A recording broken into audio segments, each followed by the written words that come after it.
What's up guys, my name is Ace, and it's finally time for another Q&A. I think it's been a couple years since I've done one of these, so it's going to be pretty laid back, just kind of chilling here, answering your questions from Twitter, as well as the YouTube post I made yesterday. And the main reason for this is I wanted to have a video scheduled while I travel back to Canada. I'm just going back home for a quick visit for a couple weeks, and then I'll be coming back here to Norway. And I thought it'd be a cool idea to answer some questions from you guys. So I'm just going to blast through these. I tend to get a little bit rambly, so this might end up being a long video, but I know some of you guys like that, so let's hop into it. So first up, by far the biggest question I've been getting asked over the past couple weeks, basically since I did my Norway gaming setup tour, is why am I living in Norway now? Why did I move from Canada over to Norway? And the answer is quite simple. I moved here for Enya, my girlfriend. We met on Twitch actually a few years back, and we've kind of been going back and forth between each other's countries on just tourist visas. So just like a couple months at a time here, a couple months at a time in Canada, and then the rest is long distance, which is really difficult. Enya's in university here in Norway. I can work anywhere in the world that has a half-decent internet connection, so it just makes sense for me to come to Norway. Plus, I mean, I love Norway. It's beautiful here, and I love being with Enya, so that's why I moved to Norway. And there's also a couple other questions about this, a lot of questions surrounding this, but one of the other ones I'll answer is, what is the hardest part about moving overseas? That is definitely just leaving family behind. Like, I've got a really young niece and nephew, and I'm kind of missing little parts of them growing up. I still get lots of pictures and stuff, but things like that, and my parents, they're starting to get a little bit older and stuff, and I want to be visiting them as much as possible. I hope they don't watch this video and hear that I just called them old, but they are getting old, so it is a little bit difficult doing that kind of stuff, but at the same time, with my job, it's nice that I have that freedom. I can kind of go back and forth. So, like right now, like I said, I'm on a plane on my way back to Canada just for a couple weeks, about 2.5 weeks. I'll be visiting there, catching up with some friends, family, dealing with anything that needs to be done with my house, which I do rent out to other people, make sure everything's all taken care of there, and then I'll be coming back here to Norway. Next up, keep in mind these questions are just going to be all over the place. I'm just going to go through them pretty much randomly. This one's from Patrick D, and it is, do you think Blackout will go free to play? And absolutely, yes, I do think Blackout will eventually at some point go free to play. However, I think Activision is going to hold off for as long as possible, probably beyond the time when we lose hope of it going free, which is a little bit unfortunate. I would love to see Blackout go free right now, but I don't think that's realistic. I think maybe we could expect to see it just before the release of the next Call of Duty game. Or it'd be great to see even like at the beginning of summer. I think it would be awesome if Blackout went free to play. But I'm not going to hold my breath on that one. I think it is a matter of time. I just don't know when that time will be. Next question here is from Sean Simmons. What got you into COD and why? Well, I used to play Medal of Honor way back in the day on PS2, and I think it was just kind of a natural progression into Call of Duty, and I used to just play through the campaign because I was on dial-up internet, because I come from a rural area, so never actually had cable internet or anything like that growing up. But then I was at a friend's house one time, and I played COD 4 multiplayer after already playing through the campaigns of all the other Call of Duties, and from that point on, I was hooked. I was addicted, and I was playing COD multiplayer from then on. Next question is from Bob Reed, and this is quite a common one. How much time in a day do you spend creating content? So editing, commentary, reviewing, things like that. I would say a little bit less than I used to, but still quite a bit. Keep in mind, I have a daily upload schedule. That means weekends as well, and I am literally working 7 days a week. Unless I work extra hard, if I need a day off, I have to work like double hard the day before or a couple days in advance to schedule that stuff. So I would say I would generally work between like 6 and 14 hours a day, depending on the day. Sometimes I'm working just because I've got nothing better to do and nothing else really going on, so I just work because that's my default state and I'm addicted to my work. But then other times it's like there's stuff going on during the day, so I'll just squeeze in a few hours here to help out with my schedule a little bit. So yeah, and that's like 7 days a week as well. This isn't the type of thing where it's like 5 days a week and then I got my weekends off. That's not how YouTube works unless you work your schedule out that way, but I don't do that, so yeah, I spend quite a bit of time. Next question, and quite a good one here, is can you speak some Norwegian considering you've been there a while? And no, actually. Like I said, I've been here in Norway on and off for about 2 years, and I mean, I've picked up a little bit here and there, but when you're in Norway, there's really no need to speak Norwegian. Practically everybody here, especially anybody that you would generally need to communicate with, like people in stores, they speak English just fine. So I haven't had much incentive to learn Norwegian, because you don't really need to. The only people that I really wish I could speak Norwegian for is Enya's grandparents. They don't really speak English too well. They can kind of understand little bits and pieces, but they don't speak it. And I'm kind of the same way. I can often follow a conversation in Norwegian, but I don't speak any Norwegian. So it kind of sucks. I have a hard time communicating with them, but we make it work. And aside from that, like I said, there's really not much incentive to learn Norwegian. Next question is from JTech, and this one is, how do you keep motivated to keep uploading every day, and how do you get video ideas for every day? As far as the motivation parts, that part's easy. Like I said, I'm addicted to my work. I absolutely love what I do.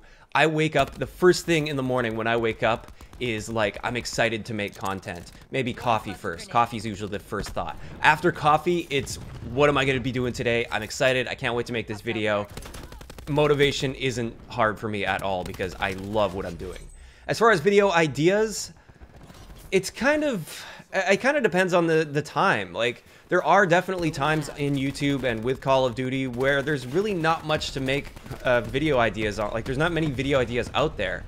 This is where having a continuous series really helps. So if I don't have any ideas for like new content covering like a new item or something like that, I've always got my series to fall back on. So I can fall back on a pick my class video, for instance. I don't really need to come up with an idea for that because it's already out there and it's something that's continuous. Aside from that, if I am struggling to find ideas, a lot of times it's just getting in touch with the community. So scrolling through Reddit, scrolling through Twitter, following people that have to do with Call of Duty, and you can usually squeeze video ideas out here and there if you need to. But generally speaking, I don't have too much of a problem coming up with video ideas unless I'm trying to schedule like several videos in advance. Then that might be a little bit difficult. Next one is from Sean, and his question is, what is your favorite streak to run in any Call of Duty, or favorite 3 streaks, and they don't have to be from the same Call of Duty. So off the top of my head, I gotta go with the Chopper Gunner from Black Ops 1. So satisfying to use. I absolutely love that. Probably like Chopper Gunner from Modern Warfare 2 as well. As ridiculously overpowered as that is, I have some of the best memories ever when I earned my very first Chopper Gunner. I just remember spawn killing the crap out of people, which is so annoying to die to and ridiculously overpowered, but just so much fun. And I'm probably gonna go with the Swarm from Black Ops 2, just because I always loved the streaks where you could just like call it in and then you continue killing with your gun while the streak is just wreaking havoc on the entire enemy team. So yeah, I would say those would be my like top 3. Next question is from ADC Art Attack, and the question is there anywhere you haven't visited that you wish to, and the reason that prevented you? Well, I have actually traveled quite a bit in my lifetime. I've been to quite a few places, but there's a few places that are definitely on my list, and I plan on going there relatively soon at some point in the not too distant future. There's one trip that I really want to do, which is Italy and Greece. I'll do both all in one trip. I've never been to Italy. I've been all around. I've been to Spain, I've been to Germany, France, like basically name a European country, and I've most likely been there. But I've never been to Italy for whatever reason. It just never works out. And I've never been to Greece as well. So I would love to do a little trip through Italy and then end up in Greece and just kind of chill on the beach and have a good time there. Another place is Thailand. I would love to go to Thailand, but the thing that prevents me from going to Thailand is finding somebody that is free and isn't locked down by a job or something, and also willing to travel that far. At least traditionally when I was living back in Canada, that was the reason. It's a little bit closer now that I'm here in Norway, but yeah, I just didn't have any friends that could take 2 weeks off to fly all the way across the world to get to Thailand. It just wasn't practical, so that was always a thing holding me back from that. But I would definitely like to do the Italy trip very, very soon, and I think maybe within the next year I can probably pull that off. Next up, we have a question from the YouTube comments, and this is, do you remember the first game you played that really got you interested in video games, and how old were you? Definitely Crash Bandicoot. That was where I became a gamer. I had played video games before then, just kind of like messing around as a young kid. But I think I was either 5 or 6 years old. I got my first PlayStation 1, and Crash Bandicoot was the first game I ever got for it, and that was the first game I ever got just hooked on, and I would play it every single day, non-stop. My parents had to like tell me to go to bed, and then I would sneak up, like I'd get up and I'd be really sneaky, and they'd be asleep, and I'd be playing Crash Bandicoot. That's when I became a gamer, and I really love that game. Next question is Black Ops 4 related from Christopher Brewer. What would you like to see added to Black Ops Pass that would make it worth the $50 price tag? Great question. I really think just some way of us earning tiers or going through our tiers more effectively as a Black Ops Pass holder than people that don't have the Black Ops Pass. Whether that be anytime there's a new event, we get 10 free tier skips, or maybe the rate that we earn those tiers are higher, or maybe we get an extra daily tier skip or something along those lines, or like an extra way to get a daily tier skip, even if that means we have to complete some sort of a challenge, like an extra challenge. I think that would be awesome, and it would make people feel a lot better about owning the Black Ops Pass, I think. Next question is one that I get quite often. Have you ever thought about playing COD competitively? Why or why not? Never really thought too seriously about it. I'll be completely honest. I don't have the reaction time or the gun skill to be able to compete at that level. And I am not willing to be able to put in that much time. Like, you would need to be really just playing.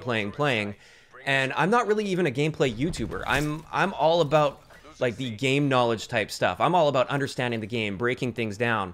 I do that way more than I actually play the game.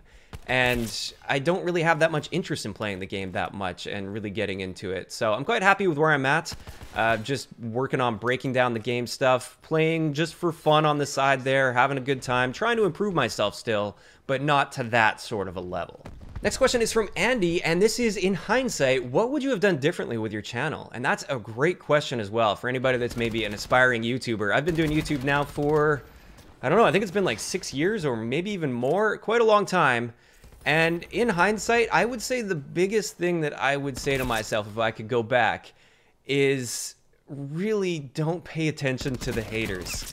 I know I've always been decently good at like ignoring the haters or stuff like that. Like, I don't let it get to me too much, but it's more so letting that affect the direction of my content and the channel.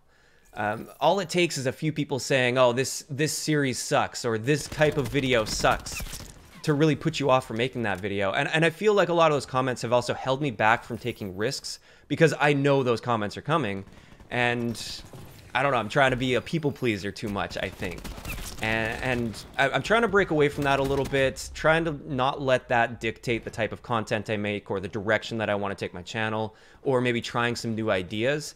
And yeah, I think that's something that has held me back in the past, and I'm still working with it. I'm still trying to get through that kind of stuff. It's difficult to do, but I'd say that's probably the #1 thing I would do differently in the past. Next up, we have a question from Justin, and this one is, how do you think COD can innovate its gameplay without straying too far from the COD formula and without using gimmicks or copying other games? I thought about this a little bit, and I don't think Call of Duty needs to innovate the gameplay too much. I think that's where they've gotten themselves into problems. They've been copying other games, they've been using these gimmicks, and I really think if Call of Duty would dial it back to when they were most successful and focus on just improving and polishing that formula, that would be the best thing for Call of Duty. I'm not saying we need to go back to the way it was back then. I think there are definitely some great innovations that we've had throughout the years, but if we just drop all these gimmicks and all these like trying to be something Call of Duty isn't, if we were to drop that, focus on what made, like, the core of what made COD successful, and just keep progressing from there, not necessarily innovating, just progressing and polishing and modernizing that, I think that's the direction that Call of Duty should be going in the future, to really like reclaim the glory days, at least to the best of their ability. So yeah, I think innovation is sometimes not really the best direction. I mean, look at something like CSGO. You don't really see a whole lot of innovation with that, and yet it's still extremely popular. It's probably more popular than ever. So yeah, I think innovation is not necessarily needed, more so polish and focusing on what you're good at. And that's what I think Call of Duty should be doing from now on. Next question is from Sellout, and this is, did you ever regret becoming a full-time YouTuber? And this is quite an easy answer. No, not even for a second. I love what I do. I love my job. Like I said, I'm addicted to my work, and I can do it from anywhere in the world. I'm not my own boss. I've got freedom to travel if I need to. I just have to work extra hard for that. And yes, the one downside to being a full-time YouTuber is you're always on. You don't just clock out at the end of the day and that's it. You're always thinking, you're always working on video ideas. Even when you're not working, you're working. And while that can be a little bit stressful at times and it can kind of feel like you're burning out, I still don't regret it for a moment. I absolutely love my job. Next question is from Darren Higgs, and this is quite interesting. Which video is your most watched? Out of 6 years of doing YouTube, you would think it would be some Call of Duty videos? No. I actually have my 2 most viewed videos that now have over 1 million views are how to win more gunfights in Apex Legends, as well as a stock breakdown in Apex Legends. So that's a pretty good indicator that Apex Legends is doing quite well on YouTube, and that's why well, it's not why, but it is one of the reasons I've been more motivated to upload the odd Apex Legends video mixed in with my Call of Duty content. So even for those people that aren't into Apex Legends and you don't like it when I'm making Apex Legends content, I hope you can understand there's a pretty good reason why I am motivated to make that content. And by the way, I am enjoying Apex Legends quite a bit, by the way. Next question is from Vortex Slayer. I assume it's Vortex Slayer. Did you ever think you would get a big fan base on YouTube? That's kind of a difficult one. I always knew that if I stuck with it and I kept just working to improve myself, yes, I would get a fan base. But at the same time, I wasn't sure that I would be able to commit to it and really like keep going with it long term. So yes and no. Next up, we have one from Boghammer, and his question is, I live in Alberta, which is my home province, that's where I'm from. His ping in Blackout is the highest he's ever had in Call of Duty. He has a net doom to trap the Seattle server, which, by the way, is our closest server in Alberta, and he still has a ping of 70 at best. What am I doing wrong? Are you able to get better than that? No, actually, when I'm back home in Alberta, that is the best ping that I've ever gotten in any Call of Duty game. It's always just been right around that 70 mark, which is playable, but never really that great. Getting back to some of the Twitter questions, we got one from Jason Clark. Do you think COD is a dying game? Depends on your definition of dying. I think it's definitely in a decline from like the glory days of Call of Duty. It is kind of slowly coming down, but at the same time, is it like a dead game or close to death? No, it's still a massive franchise. It still outsells almost every other franchise out there in its current state, and that I don't see changing too much in the near future. I think the decline will continue to an extent unless they really turn things around, and I do think maybe Call of Duty's days are numbered if they don't turn things around, but I'm thinking more long term, like within the next 7, 8, 9 years. If they don't turn things around, then yeah, it's going to continue to decline. But having said that, I still think it's going to be a very strong franchise for the foreseeable future. We're still going to see amazing sales numbers for the next several years. And yeah, as long as they don't keep screwing things up, or as long as they can get things back on track, I think COD does have the potential to really rejuvenate itself and maybe even return to those glory days. But I guess we'll have to wait and see.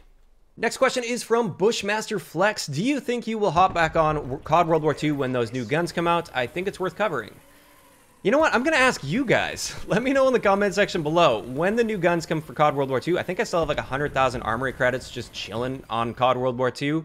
Do you want me to buy those guns and do a gun guide on them? Or like, what are you guys thinking about that? I definitely am open to doing that. Personally not too interested in playing COD World War II in, like, right now at least. I'm not really feeling like playing it. But as far as for making content when the new guns drop, if you guys are interested, sure, I'll do it. I'll definitely do that for you. Next up, we got a question from Ronix, and this is, what do you use to edit your videos? Currently, and actually for the entire history of my channel, I've been using Sony Vegas, although I have been really considering making the move over to Premiere, where you've got a lot more control over things in your video. You can do a lot more stuff, but it's also a lot more difficult to learn, I think. Sony Vegas is super intuitive, super simple, and it gets the job done. But I don't know, I kind of want to take my videos to the next level, and I think to do that, Premiere is the logical step. So eventually I will make the jump, but for now, I'm quite happy with Sony Vegas. Next up, we have a question from Nats, and this is, do you think Black Ops 4 will be the last time we see specialists in a Call of Duty game? No, I don't. I think we will see specialists in some way, shape, or form in future Call of Duty games. I don't know about Modern Warfare 4 or whatever Infinity Ward's next title will be. Maybe they will get away from the whole specialist idea. I kind of hope they do. But I think at some point in the future, we'll see some form of a specialist-like system. I just hope that if they do bring it back, they will have learned their lesson from Black Ops 4, and we won't see it quite to this extent. I am totally cool with a specialist-type system if they just had abilities, like little things that would help you get around the map a little bit better, or maybe help with reconnaissance, or refilling ammo. Those types of things, I think, are awesome. Even if it was like a really short period of time where you can cloak. I think those are neat and totally fine. If it supports a playstyle and it doesn't directly just get you like free kills, that sounds like really cool as long as they keep things balanced as well. My problem is with the lethal specialist and the no skill kill specialist. The specialist where you just hit a button or hit 2 buttons and you're basically guaranteed a kill. Those are really frustrating, and they don't really provide rewarding gameplay at the same time. That's my biggest problem with them, is not just the annoying deaths, but the person that killed me didn't get like a really satisfying kill anyways. Like, they just hit 2 buttons and the kill happened for them. So yeah, I think they could definitely balance it better, but I do think specialists will return in some shape in the future. This next question is, what made you start YouTube? And that's actually pretty simple. Way back in the day, I think it was back in like the Modern Warfare 2, Modern Warfare 3 days, I watched a lot of YouTube videos from people that were playing Modern Warfare 2 and Modern Warfare 3 and Black Ops 1 even. Throughout those days, I used to watch a lot of YouTube, and I kind of just thought to myself, like, I think I could do better, or I think there was an area where nobody's covering this and I would love to try that. And so I just kind of did it to see if I could do it. I didn't even have plans to upload it to YouTube initially. And I just started making those videos, and I decided, you know what, let's upload them. So I uploaded them, and I've just never stopped. I gained traction pretty quickly, relatively speaking. Pretty quickly I gained that traction, and from there on I have never looked back. It's just push, push, push, keep going forward, and don't regret it for a minute.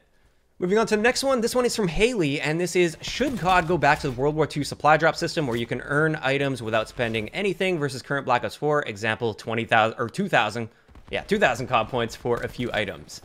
I would love that. I think COD World War II hit the perfect balance for supply drop systems, where if you grind a game a lot, you can save up armory credits and you can unlock like new weapons and stuff immediately. Plus they had special orders for new weapons. I think that was the perfect balance of consumer friendly, but also some way for them to make money on their microtransaction system. Because at the end of the day, I understand this is a business. They're pumping a lot of money into these games. They're not necessarily increasing the base cost of games too much. And therefore, like, that's just kind of the way of the gaming world these days. And I think that's fine as long as there's that balance. And I feel like COD World War II really hit that balance on the head. And I would love it if every future Call of Duty game had a similar sort of system where if you played the game enough, you would never have a problem getting brand new guns day one. And yeah, I just thought that was great. Plus, it was great just providing incentive throughout the year for grinding for something. It felt really rewarding to earn those armory credits and save up all those supply drops to open them up. I don't think I spent a penny on COD points last year, and I got every single brand new gun immediately, day one, with plenty of armory credits to spare. So yeah, love the system in COD World War II, and would love to see that return in the future. Next up, this is actually a question I got from surprisingly a good number of people. Have I ever played Rainbow Six Siege, and do you think you could make content on it, or do you think you would enjoy making content on it? So I have played Rainbow Six Siege once, pre-launch. That was was it at PAX, I think? It was at a gaming event before the game launched. I got in line and I played it. Maybe it was E3. I don't even remember. But I played it, and it was fun. It was enjoyable. I don't know if it's really my style of game, but I'm open to giving it a try if I can find the time. Right now, all of my gaming time is dedicated to Black Ops 4 and Apex Legends, and I am perfectly happy with that, perfectly content with that. I'm not looking for any other games to play, and therefore I don't see myself playing it in the super near future, but I am willing to potentially give it a go at some point. As far as YouTube content on it, probably not. I think it's too late for the type of content that I make. That like analytical breaking down mechanics sort of content. It's too late for that. The game's been out for quite a long time. I'm sure there's already a ton of other dedicated Rainbow Six Siege YouTubers that are covering that kind of stuff that would be far better than I am at covering that stuff. So yeah, likely not YouTube content, but I might be willing to give it a go. Next question is, how did you and Enya meet? And I don't know if I really answered this at the beginning when I was talking about why I moved to Norway, but like I said, Enya's from Norway, I'm from Canada. How did we meet? We actually met on Twitch. Kind of a weird thing. I don't know if I've ever heard of people meeting on Twitch. I guess there's probably some people out there, but I was live streaming a bunch back in the Black Ops 3 days. Enya found my channel, and she was just active in my chats. She became a moderator and followed me on Twitter. And then when I saw she followed me on Twitter, I thought she looked pretty cute.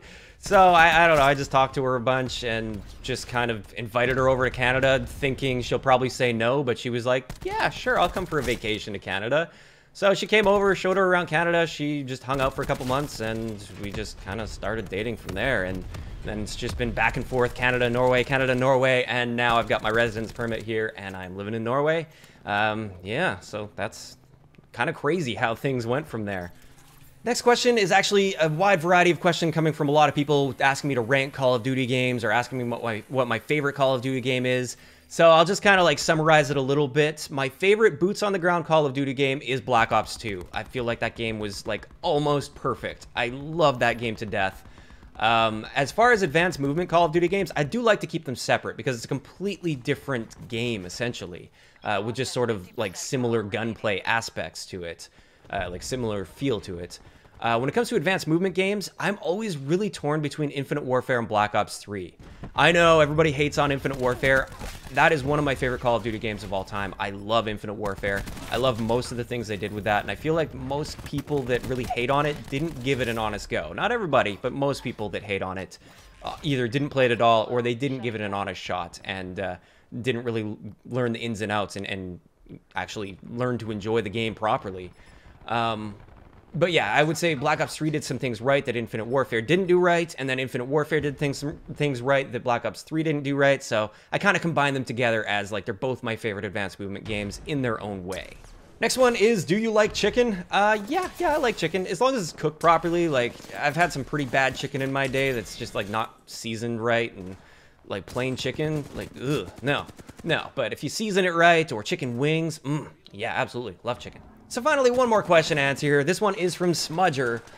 Given the success of Apex on your videos as a COD guy, do you regret not jumping on the Fortnite hype train from a purely financial perspective? Gun guides, improve your game, typical A-style content. No, not at all. I played Fortnite quite a bit on the side back in the day, but I never really had that drive to make content. I didn't feel like making content. I feel if I would have made content on that, it would have been very forced. Whereas with Apex Legends, I've got no problem branching into that game because I'm enjoying making YouTube content on that as well. I love playing the game on the side. I love making content on it and mixing it in with my regular COD content. So I think there's really a big difference there. If I would have forced myself to jump on that Fortnite bandwagon just for the pure sake of getting views and money and all that kind of stuff, I think it would have showed. I think you would have really clearly seen that my heart wasn't in the content, and therefore, yeah, I don't regret it at all. I enjoyed myself with Fortnite while it lasted as just a game to play, but yeah, don't regret not making content on it. So that's pretty much it, you guys. That's gonna wrap it up for today's Q&A. Yeah, I guess I gotta edit this video really quick, get packing, and hop on a flight tomorrow. Thank you guys so much for watching, and while I'm back in Canada, of course, there's still going to be plenty of videos and live streams and things like that. If you guys haven't checked my stream out, make sure you do that. I will leave that link down below, and yeah, thank you guys so much for all the questions, and I will see you guys next time.